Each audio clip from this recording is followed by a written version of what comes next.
Welcome, everybody, to Inside the Upside Down. I'm author and ghost historian Mike Ricksecker going solo on a special Thursday night Inside the Upside Down, where we are going to be talking about storming Area 51. What in the world is this all about? What's the practicality of it? Is it really going to happen? What is the deal? So before I posted this show, well, actually, I guess it would be when I posted this show, posted the event for it. In any case, I started taking some questions so that we could get right into a lot of different things. And I see that many people have already connected. Bree Jones, Stacy Comiskey, Andrew Cox, Tom McNicholas. So very cool. Thanks for joining us this evening. I still want to see if I can share this out. I disconnected the little Wi-Fi that's out here, so this would have to try to connect to the house, which is a little far away. All right, so let's actually just get right into a couple of the questions. The first one that was submitted was from Cheryl Hussein, and she wants to know what the importance of storming Area 51 is and what does America hope to accomplish, and my thoughts as to how this information will be useful. Cheryl's actually out in Pakistan, so I think she might have a little bit of a different perspective as far as what Area 51 is. She's actually originally from Laurel, Maryland, but she's been in Pakistan for a while now. Really, the whole thing comes down to it's a joke, the whole storming Area 51. It was meant to be very playful.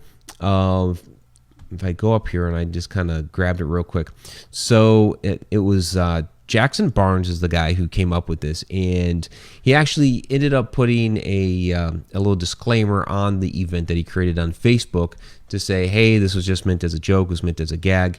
But basically it's this elaborate plan. And I've seen different people come up with all these drawings and schematics of how they're going to infiltrate Area 51. Basically, yeah, storming Area 51, they can't shoot all of us was kind of the deal, or they can't stop all of us. But they talked about being faster than the bullets. So if we Naruto run, we can move faster than their bullets. So Naruto's an anime character, and if you've ever seen the show, basically they're like running through the trees at such a fast pace. I mean, they're just like pushing off from branch to branch to branch, tree to tree to tree. It's kind of crazy. It's kind of their ninja running through the trees. My kids used to watch the show, so it's actually pretty good. The storylines are actually pretty deep for a kids show. But in any case, that was kind of the idea, that we're all going to just run real fast in there and storm the place, find out what's really going on. They can't stop all of us. What I really want to say about that is, well, they could. It would be an absolute bloody mess, but if you've ever seen The Last Samurai, where basically they're gunning down the samurai at the end with the Gatling gun, and it's just, you're talking about a much, higher technology, bigger force, all of that, just mowing down this older class of technology, and it's just, they just obliterate them. Yeah, they could do that. I would hope it would never get to there should any such a thing actually ever happen. But I think we do have to take into consideration that that I think there are enough people now that really seriously do want to know what in the world is going on there. And we know that there's weapons testing. We know that there's test planes being put up and things like that. And so, yeah, I get it. We need to keep that stuff kind of secret. But as far as the alien stuff, really, I think his inspiration was probably the Bob Lazar documentary on Netflix. So we'll get into some of that here in just a little bit. Tim Schoen, I had no idea Mike was familiar with Naruto. Actually, my favorite character is Kakashi. I call him the sneeze ninja because Kakashi. Yeah. So there we go. Haunted Road Media road trip to Area 51 so we can all Naruto run it. Yeah, there you go. And Dawn, I watched that show because my son watched it. Yeah, exactly. I watched it because my kids are watching. It's like, okay, what are my kids watching? I was a diligent parent and tried to, check out what they were viewing. And so there were certain shows that I did not allow them to watch. But Naruto was kind of on the edge there for a minute because I mean they do seriously deal with death, but I think kind of the way they deal with it, and there's a lot of heart and soul that's actually in it. And I don't mean to like get into a whole Naruto thing, but it was brought up.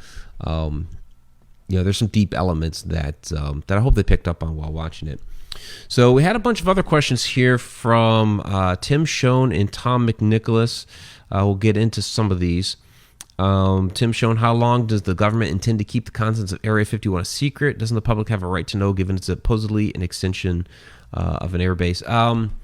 So they're going to keep the contents of Area 51 secret for as long as they possibly can. This is the U.S. government, and over time they will declassify some things, but there's a lot of things that are going to remain classified for years and years and years to come.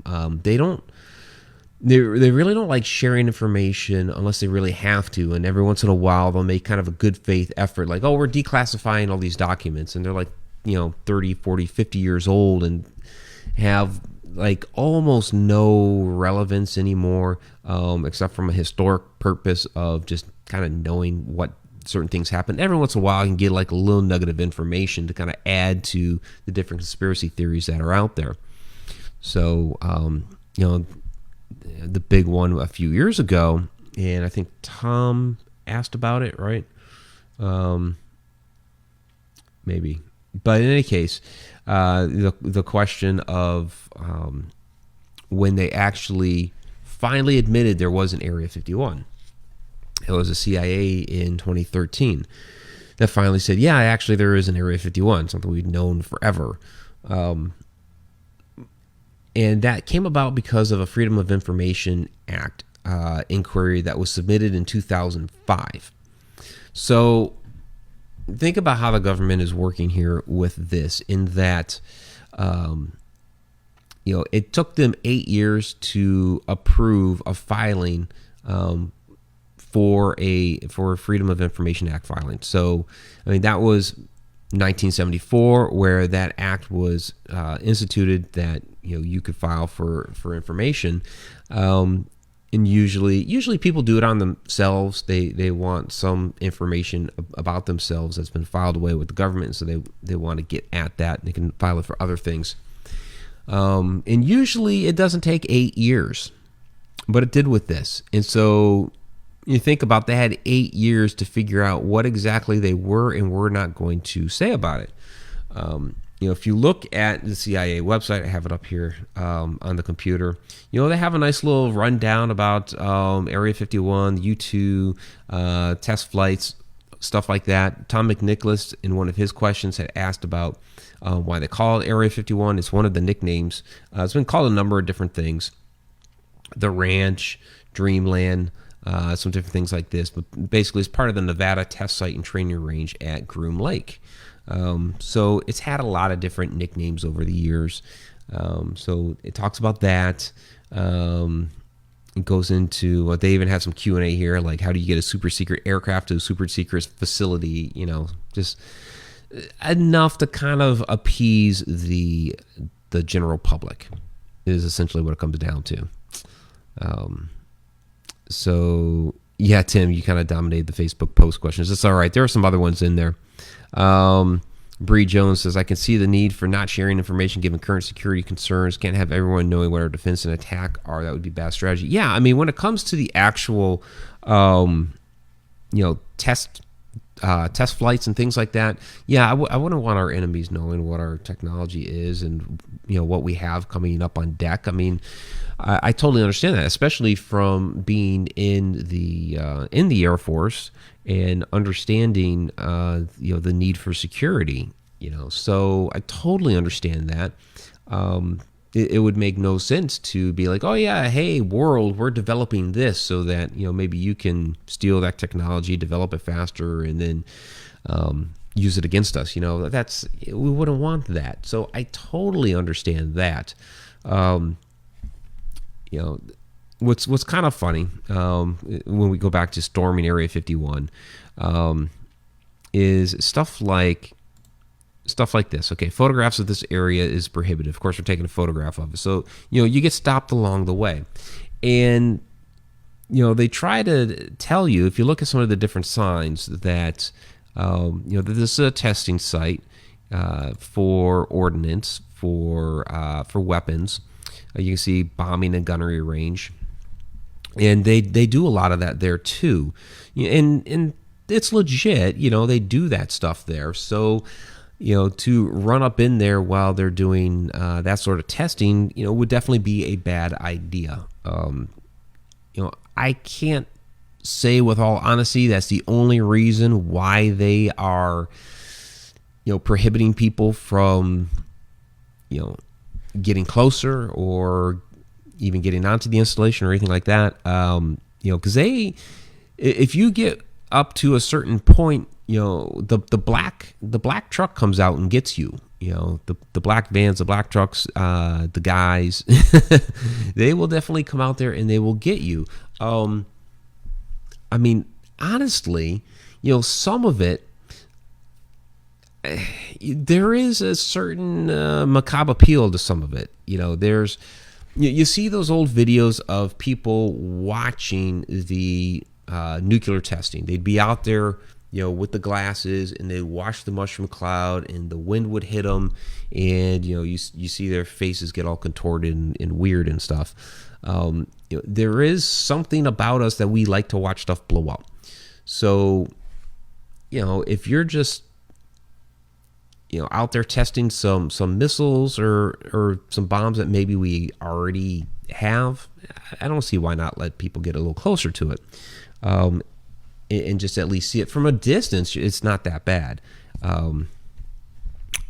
I guess they could make a case, well, there's certain new weapons that we don't want people to see dropped. I don't know how much of a bigger explosion you could possibly make these days, So I'm kind of in the middle on it. I understand it, but I think there's certain things that they could allow people in there to see as well. So Don Francisco, has anybody seen the new series on CW about Area 51? I have not, so I can't talk to that. Tom McNicholas, when you visit Las Vegas, you can see the military crafts flying around. I would assume they can out of Area 51. There's flights in and out of Area 51.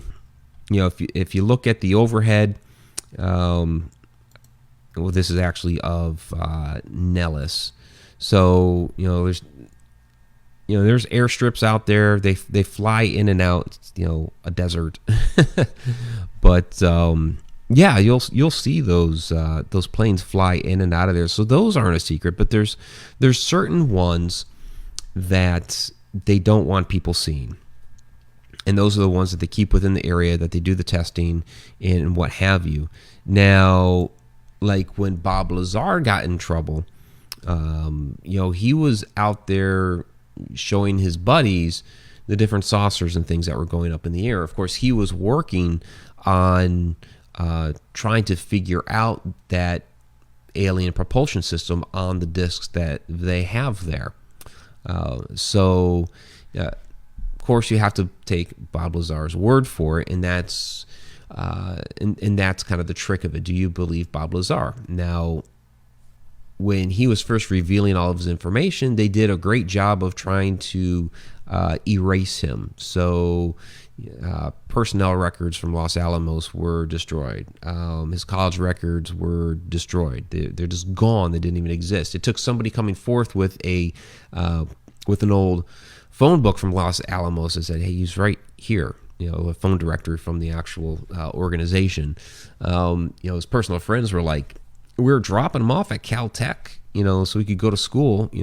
They didn't walk with him into the classroom, but it's like, long before he ever got to work at Area 51, he was, I don't think he'd be like making those type of long-term plans. Like, I'm going to fake going to college so that I can, when I get into these, different locations, then it just, give me a break, right?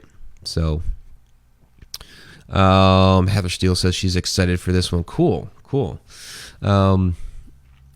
So yeah, it just comes down to whether or not you believe Bob, and I believe Bob Lazar. And Mostly because of the we talked a little bit about this a few weeks ago when we did an alien episode, and or I think it was when we did the conspiracy. Yeah, when Vanessa and I did the conspiracy theory show. And I do believe Bob, and it's mostly because of when he talked about the phone tapping and his wife cheating on him and things like that, and you might be scratching your head a little bit. It's like, why would that? Because of the way he described what they did, where they were on the verge of pulling his clearance. Of course, I know from the wiretapping, having been in NSA, my ex-wife, when I was working there, had a meltdown. They almost pulled my security clearance because of that. And it's like, just because I'd been through those experiences and the way he described his experiences with that whole situation within the organization, it's like, that's exactly what they were doing with me. So, yeah, I'm believing this story.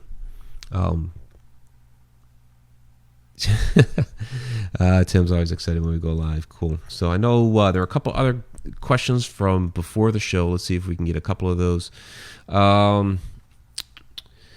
So Tom McNicholas, if they have aliens or any spacecraft, wouldn't they protected by storing them underground due to any radiation exposure? Well, those crafts are supposed to be underground. Is kind of the thing. When Bob described it, he talked about going underground. That's where they're stored, and that's where he was working on these things. It's not in like those hangars and everything that you kind of see in the overhead shots. That's not where that stuff is. That stuff that you see in those photos, those overhead, those aerial photos, I mean, that's the regular Air Force stuff. That's the regular airplanes and all of that. It's not the UFO stuff.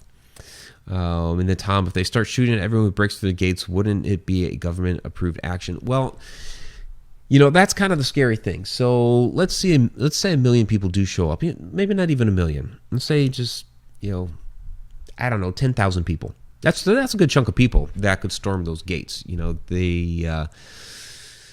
Of course, they're not going to have the type of weaponry that the the U.S. Air Force has there, and that's where I was talking about kind of the Last Samurai type of thing where they mow them down, and something like that they would have to be real careful about, because there would be a massive public outcry if they did something like that. I mean, they might do something like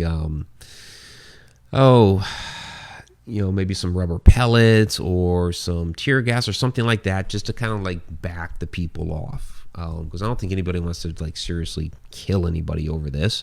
I mean, they do arrest people, they do detain people that go into there, but usually it's like a small number of people, like Bob and his buddies. Is kind of what ends up happening. Having thousands of people out there, that's a little bit different. They have to get into some more riot type tactics to be able to handle that. What's interesting to me is the Air Force's reaction. I have that over here somewhere. Okay. Yeah, just kind of the stuffed shirt, type of response. This is from Laura McAndrews, U.S. Air Force spokeswoman, says, Area 51, this is in brackets because they don't actually call it Area 51 themselves, is an open training range for U.S. Air Force, and we would discourage anyone from trying to come into the area where we train American armed forces. U.S. Air Force always stands ready to protect America and its assets. So, they're taking the stance of, this is, American property, and so a bunch of, hooligans running into the location to try to uncover or destroy or whatever, that they're going to protect those assets. It's kind of the stuffed shirt response. Yeah, no kidding. You're going to try to protect your stuff. Although one could contend that if it's American assets, then Americans should have the right to know what many of those assets are. And I say many because, like I said, there are secret projects that I believe should remain secret for a while, just in the the defense of America and that sort of stuff. But when it comes to the alien stuff, which I do believe is there, why not let us know that it's actually there? So, Bree Jones, thing is, government is watching all this, so what makes anyone think they can storm the place and surprise the government? They'll still be ready to block people some way, somehow. Well, yeah.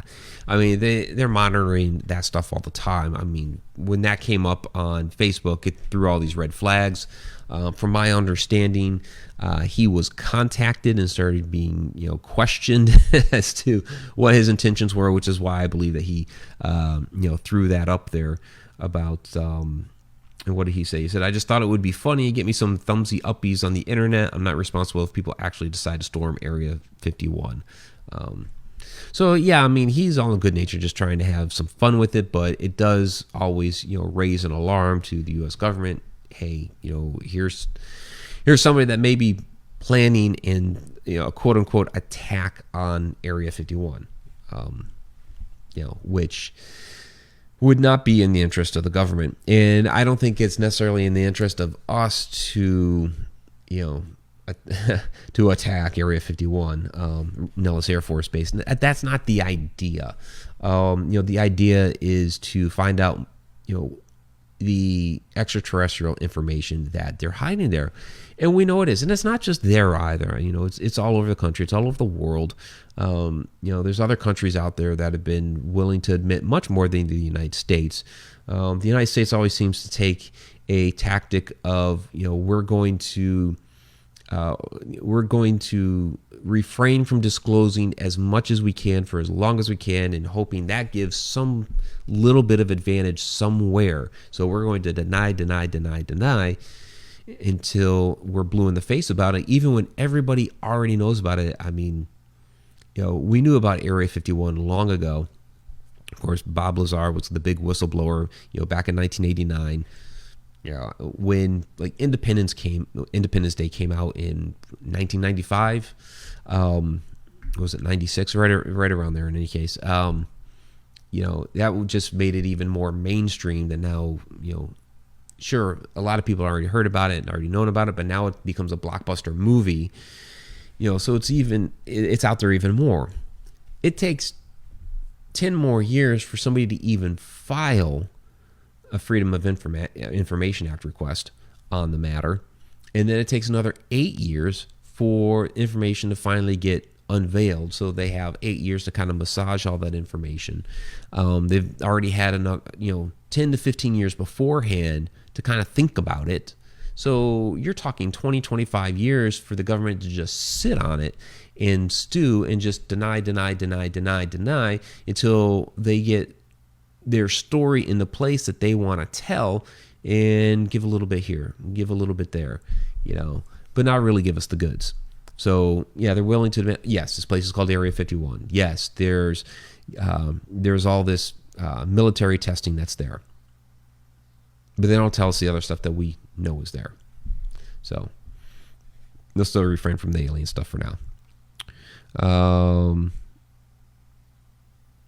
So Dawn, this spokesperson said it's because the aliens are training soldiers. Yeah, that would be something. There are people out there, seriously, there are people out there that, let's say, that have been trained by aliens, or they were bred in a test tube or what have you, and have actually been sent up to Mars to actually defend or battle and all this stuff. And, and now they've come back down. They're part of this secret program.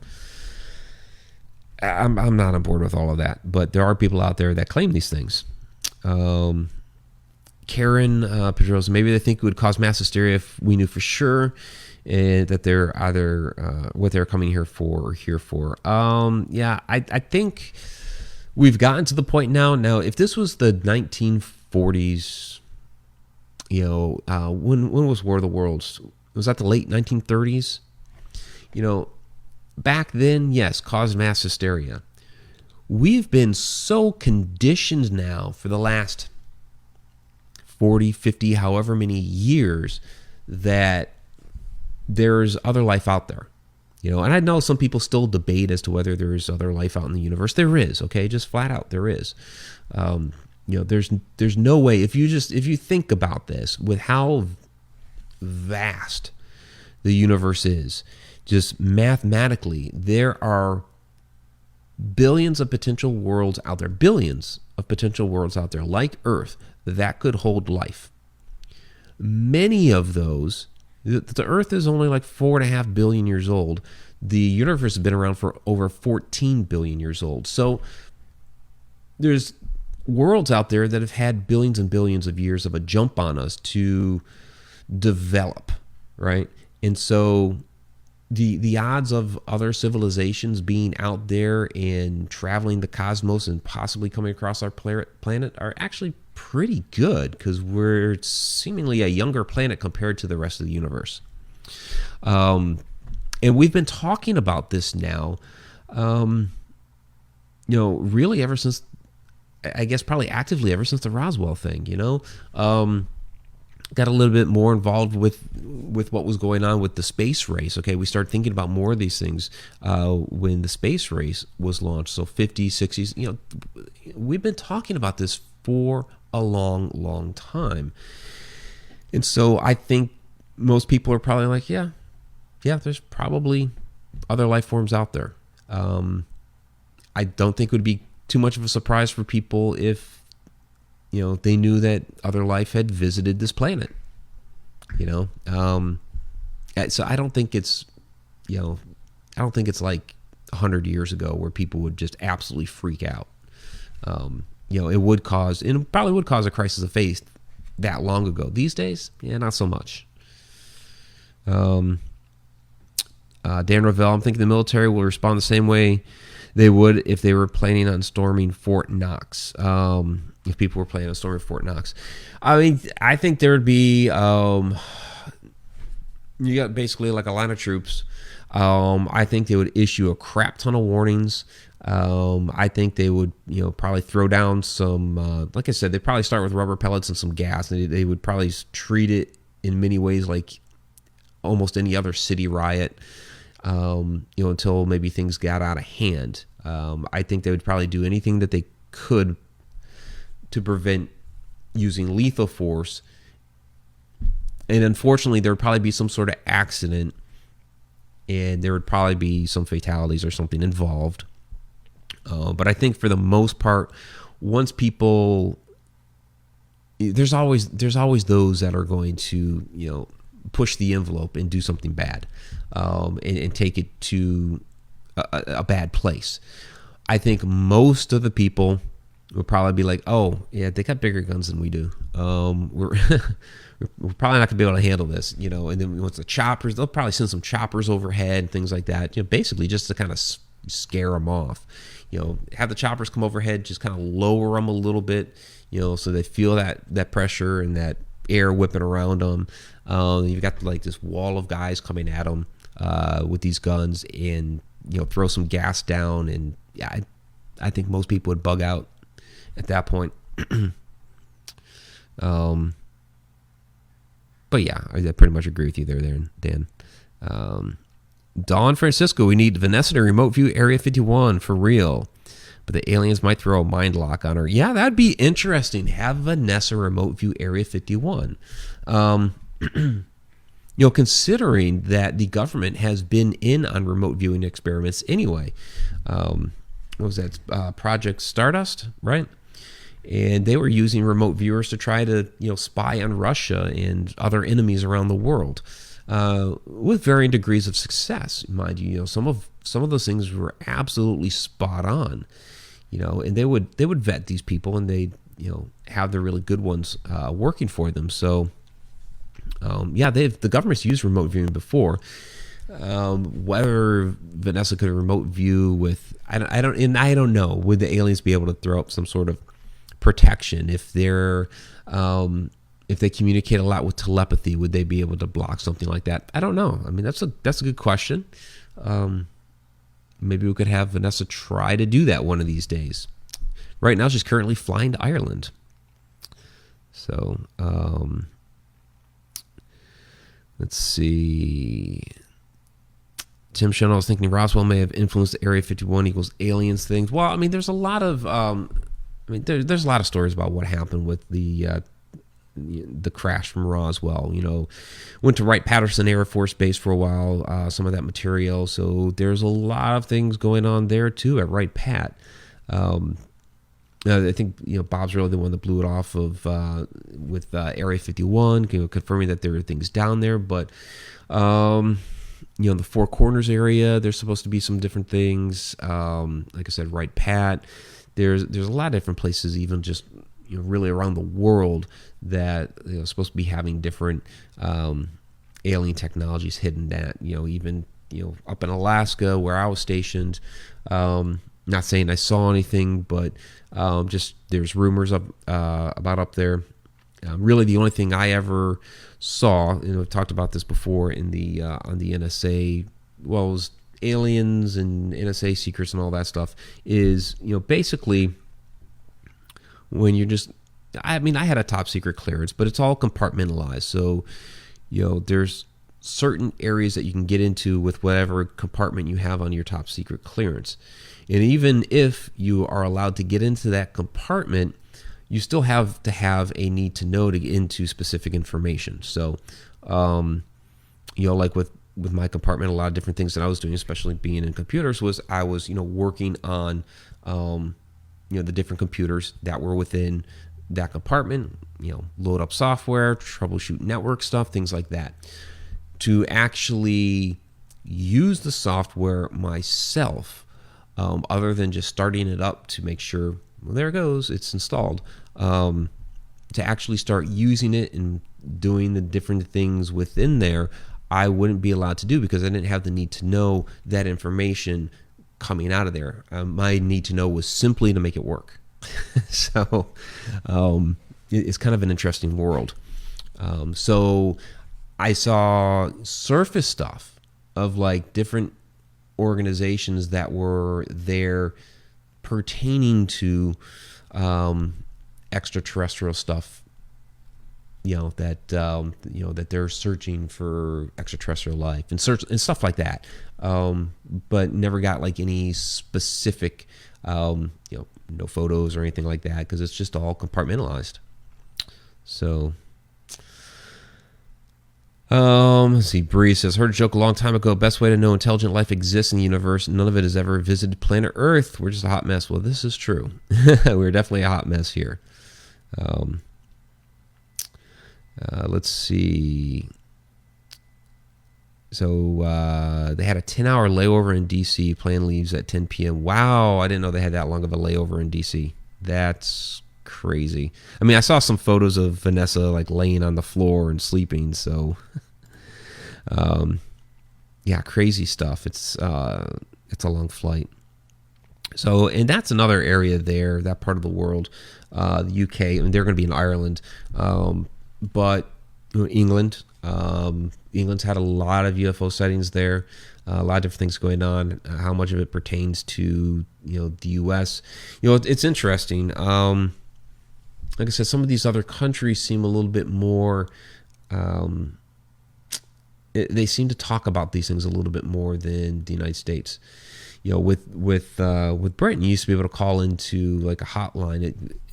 Many of you are probably familiar with Nick Pope, and so he was a part of that organization, fielding all these different sightings and kind of massaging the data and figuring out what's real and what's not.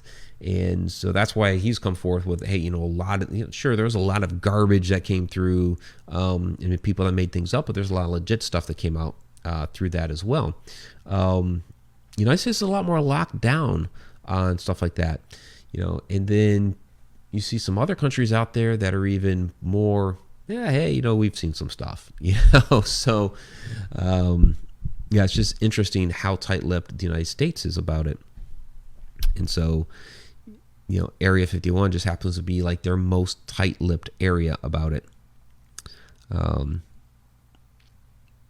guys saw Vanessa napping on the floor. It's pretty crazy.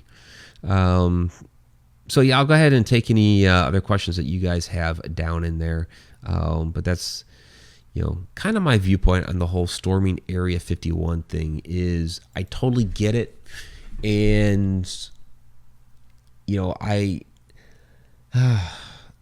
I understand the desire, even though this was meant in totally a joking manner, I totally understand the desire to just want to storm the place and get the real information of what's going on there. And I think, there's definitely power in numbers. And I think a lot of times the government does take us for granted that, we're just going to be little sheep and we're going to do what we say and we'll all fall into order. There may be a couple people here and a couple people there that voice themselves kind of strongly, and we'll either appease them with a little information here, make them go off on their own, like, here, take this a little bit and just be gone. Or sometimes they get squashed. That happens too. But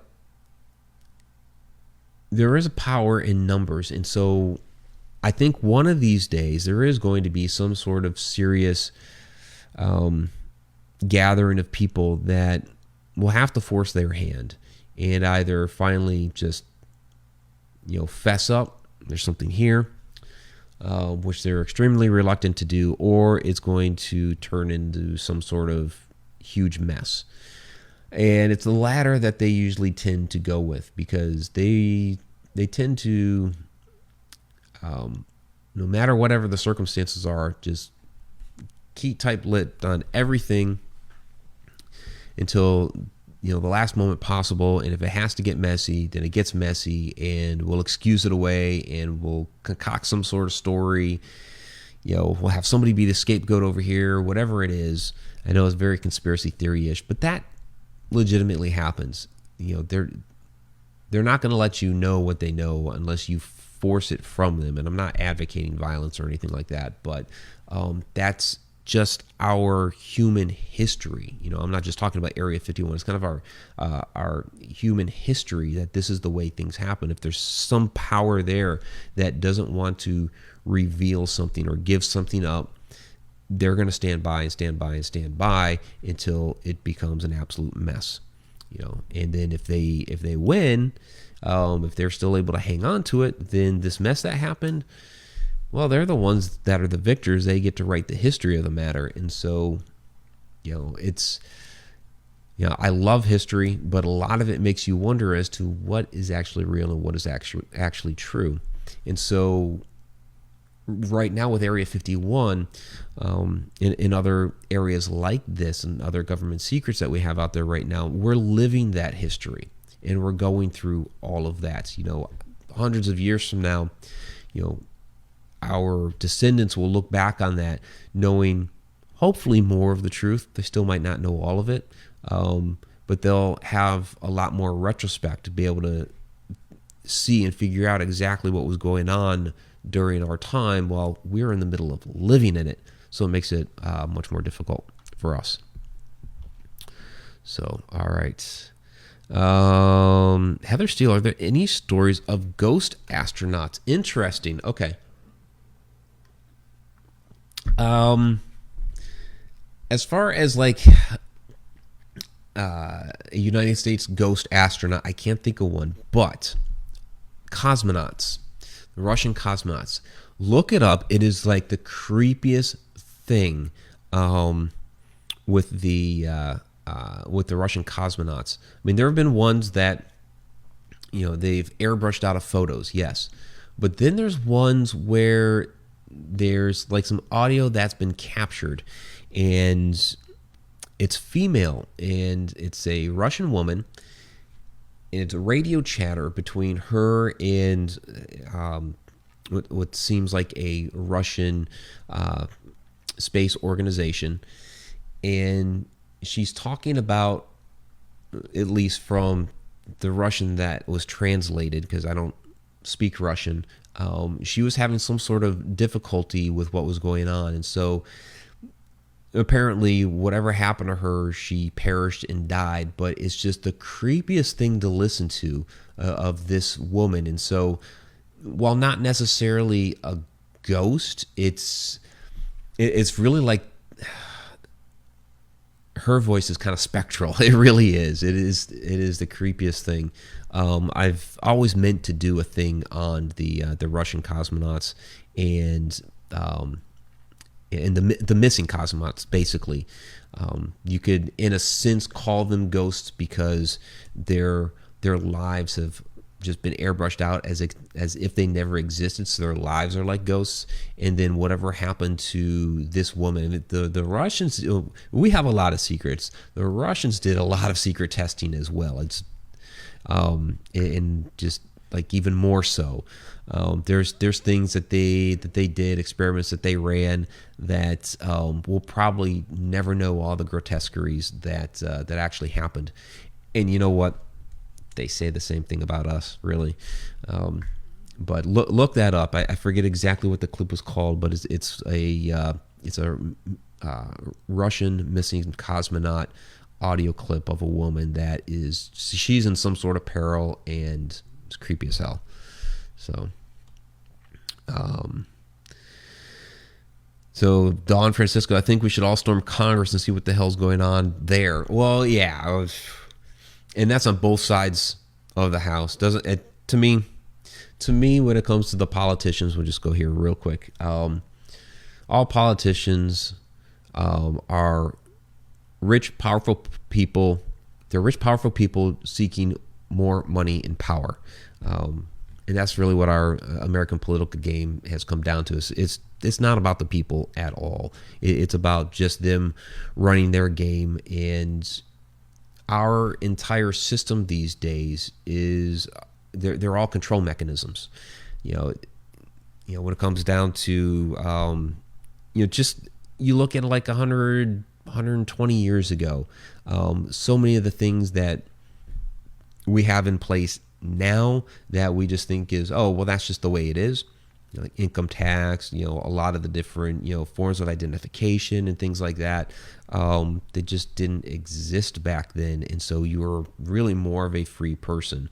Of course, that left a lot of room for corruption because you could, change your name at the drop of a hat and stuff like that. But, still, it's just crazy the things that have been done over the past 100 years. So Kat left. Hey, how's it going, Kat? Good to see you. Lots of UFO activity in Rhode Island and Arizona. There's an old uranium plant in Rhode Island that had a lot of UFO sightings. Also, Narragansett in 2007 had some strange sightings over the ocean. My husband saw a UFO when we first came to Arizona, and MUFON contacted him for a report. Yeah, well, Arizona is another one of those locations out there that gets a lot of sightings. I was on Dave Scott's show a couple months ago about Route 66, and so we were talking about how that portion of Route 66 is a decommissioned highway, but there's still historic parts of it and things like that. But through New Mexico, through Arizona, that there are a lot of UFO sightings on that. Rhode Island, Andrea Perrin, she's, of course, the Conjuring House, all that stuff. She's talked many, many times about her first extraterrestrial sightings. Her first UFO sightings were there at the farmhouse in Rhode Island. And so, very haunted house. And all the crazy things that went on there for the 10 years that they lived there. But she also had ET experiences there as well. So quite interesting. And if you go to, we actually didn't do it this year. Probably because, they had reopened the farmhouse and all that stuff. But last year at Ocean State Paracon, we did a thing out by the lake where, Andrea was basically teaching people, how to look up in the sky and see where they are and things like that. So it was pretty interesting. Dawn says, Sedona, Arizona is where I want to go investigate UFOs. Cool. And let's see. Elizabeth Goldstein, do you believe that aliens once were here on Earth and left a piece of technology behind? That is when cell phones began, because they studied that piece of technology that's far more advanced than we could ever imagine. So, I do believe that in our past, aliens did visit us, and I have no problem believing that at all, and I know that the whole ancient alien things is quite controversial. I'll say I don't believe that they built the pyramids. I believe that humans built the pyramids, but did aliens come and perhaps give the humans some sort of knowledge to be able to do that? I'll leave that one on the table. I think that's quite possible. Were the Anunnaki actually aliens? I don't know. I think there is some evidence there to point toward that perhaps they were, and they imparted information to the humans. It's, to me, the jury's still out on all of that. I think there's still a lot that has to get proven, although there's plenty of people out there that believe there's enough out there to show it and to prove it. There's great arguments on both sides as to why a certain artifact or a certain historic site is human, and others that'll say it's alien. I think a lot of it's human, that our previous civilizations knew how to do things back then that we just don't today, and a lot of that knowledge got lost to time. But the origins of that knowledge could possibly be extraterrestrial in nature, and they could have learned it from somewhere else. So Heather says, I figured if somebody died in space, surely there would be hauntings there somehow. I mean, it's quite possible. I mean, it would take having to go up, get on the moon. I don't think anybody actually died on the moon, at least that we know of, right? Or orbit the Earth and see if there's a ghost floating around there. I mean, it would have to take something like that. And Dawn, I believe that we were planted here by a dying alien race. Dawn, that's an interesting concept, because I've brought it up before with our own planet, that we need to think long term. Okay, we as humans live such short lives that we think extremely short term. So it's like, our life, maybe our children, and that's it. In the grand scheme of humanity, it's a very, very short period of time. So it's hard for us to think beyond that. But in the grand scheme of things, and I'm not going to claim to be a tree hugger or anything like that, but we need to think off planet. There's a lot of things that we're doing, of course, to destroy this one. I do believe that we have a contribution to climate change, although I also believe that climate change is already happening. Climate change, if you look throughout the history of the Earth, climate change has always happened. It is for real. There had been an ice age. When the ice age came and when it left, that was climate change. It happens. But I think that there are things that we're doing as humans to speed that up. So there's that. The increasing population issue is an issue. I'm not going to go so far as to like Dan Brown's Inferno and say that we should, come up with some sort of virus to wipe out a bunch of people. The Black Plague did a good job of that many years ago. And so that's kind of what I fear, is something like that, where something's going to happen here with the human race, and it happens with any other animal, that there's a pendulum of population up and down, and we're kind of like right here toward the top. So something has to happen here. Usually it's in the form of a disease that will break out, and nature will take care of itself and decimate the population. We don't want that to happen. So another thing that happens, you would say, with nature, but humans would do this to themselves. They're all on top of each other. Hostility grows and they wipe each other out. So that happens, where the species actually wipes itself out. The other option is to get off the planet. And so with the budding population, with the climate issues that we're having, and eventually along the way, this is a legit thing, that this planet will no longer be here. Yes, it's billions of years away that the sun will envelop the earth and destroy it. It is going to happen. We're not getting out of that. I know it's very long term, but considering where we are right now as a planet, we have to start considering getting off anyway. And if we already have that in place, then whenever that happens with the sun to destroy the earth, then we'll already have the technology in place to go somewhere. And it could be that has already happened, like Dawn said. I know there's kind of a long way to get here to this point. But it's very possible that has already happened, that the human race has already come from somewhere else that that was already happening to their planet, whether it's the population thing or the climate thing, or warring factions, or the sun was destroying their planet.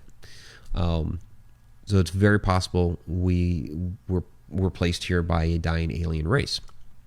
Some people try to say it came from Mars. I mean, maybe they went to Mars first and then came here. We don't know. It's very interesting to think about. Something when it comes to bringing it back to Area 51 and visits from other alien life forms and other alien races. Some of these visitations may be from races that are currently going through this now. They may be looking for a new home. Like something's happening to their planet and they're looking for a new place to inhabit. And if they're doing that, they have the technology to seek out and colonize.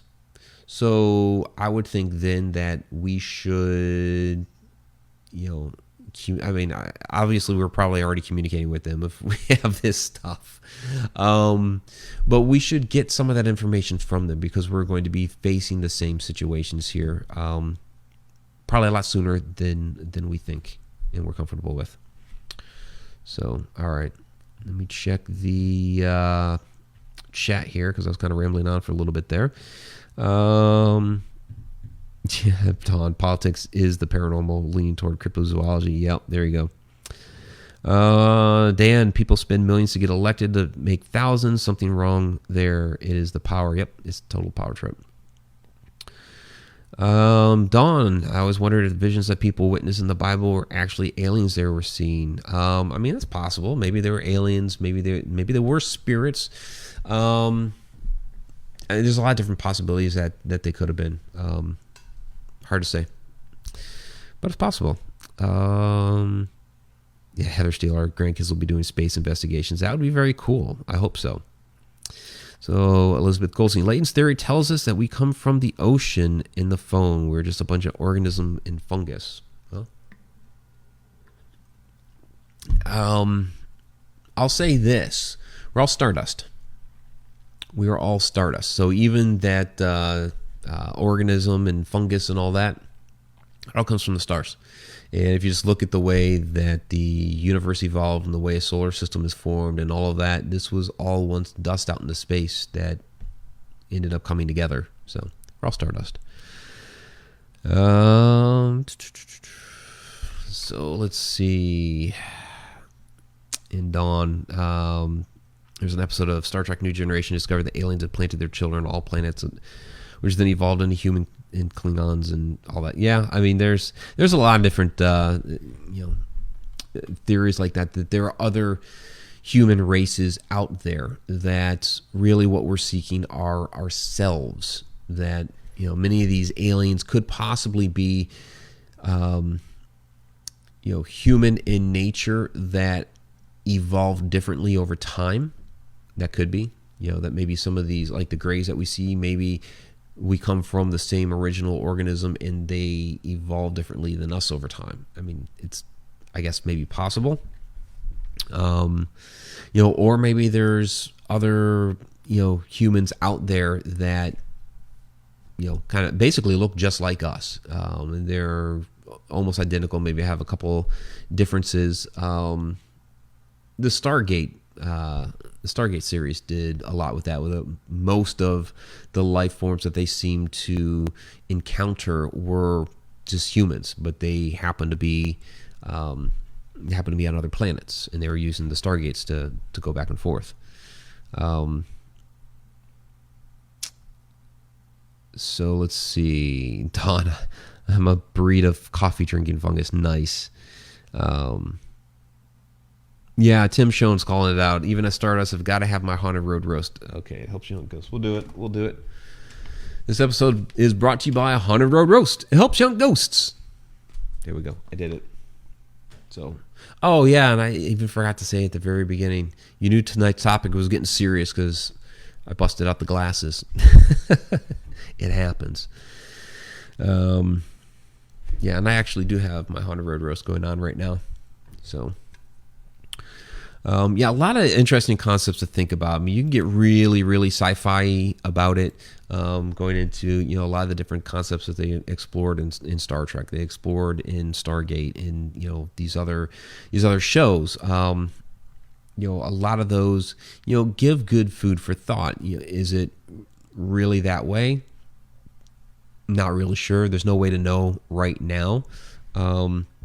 But what's interesting, I should have thrown it down in here as a photo, and I didn't really know we were going to go down this way. But when they've done infrared of the universe, they've actually been able to see. Now you can go back into our. I just posted the episode earlier today as a Throwback Thursday. Our UFO and NSA video from earlier this year.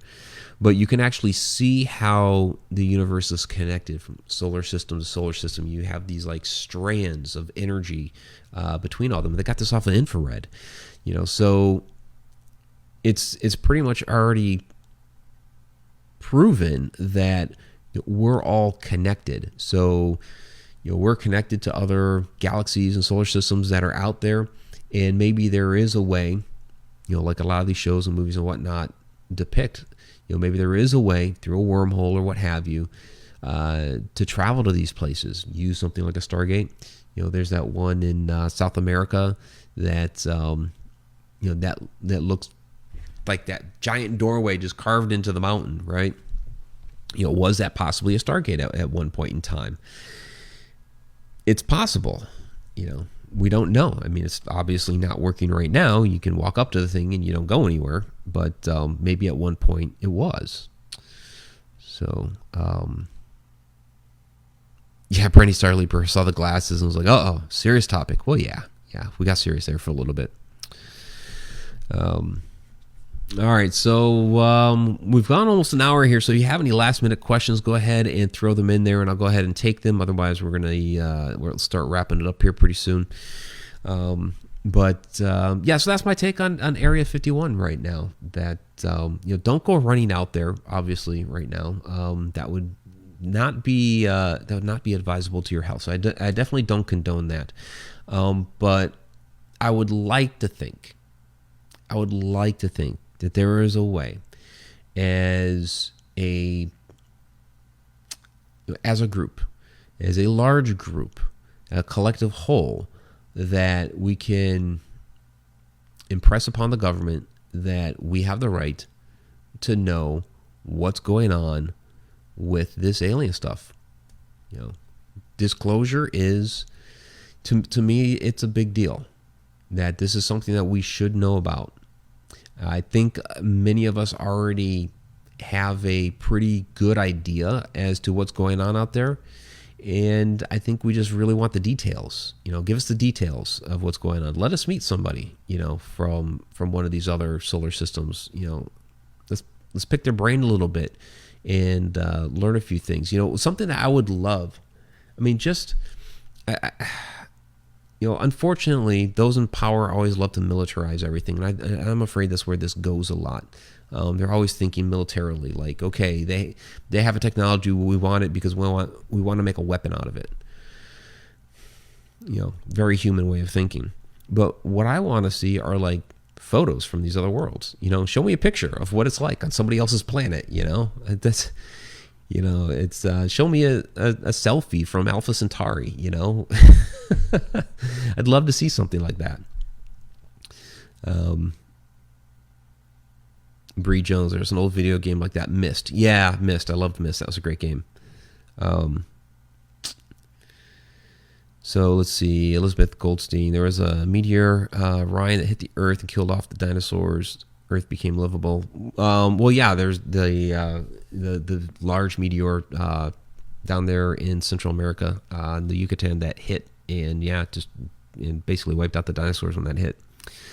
Basically changed the face of the Earth. I mean, you want to talk about climate change? Boom, there you go. Okay, so you guys are kind of going into Star Trek episodes. And you guys always love extra episodes inside the Upside Down. Yeah, it was just kind of random. Like I said, it was something that Shauna wasn't really going to be able to talk about, but I wanted to cover it, and so we did the Hitchhiker Ghost the other night, and I figured I would just make a special night of this. What I'm going to do is end up uploading this to YouTube tomorrow night as the Friday night video for those that weren't able to watch it. I've been trying to do that with these videos here that we do out on Facebook. So, Heather Steele saw the photos from Mars on VR and wept. I'd love to see more images from other worlds. Yeah, absolutely. Oh, I loved it when we did the Pluto flyby. I'd been waiting 15 years for that. I remember when they announced that they were doing the launch and all that, and I followed that whole time. Waited 15 years to see that heart on Pluto. That was awesome. So, yep. All right, everybody. So, for those on the podcast, because this will go up to the podcast as well, please be sure to follow us or subscribe to whichever podcast platform you're currently listening to this on. And then when this gets uploaded to YouTube, please go ahead and subscribe to the YouTube channel as well. So, I'm Mike Ricksecker. Thank you guys for a very wonderful evening. Till next time.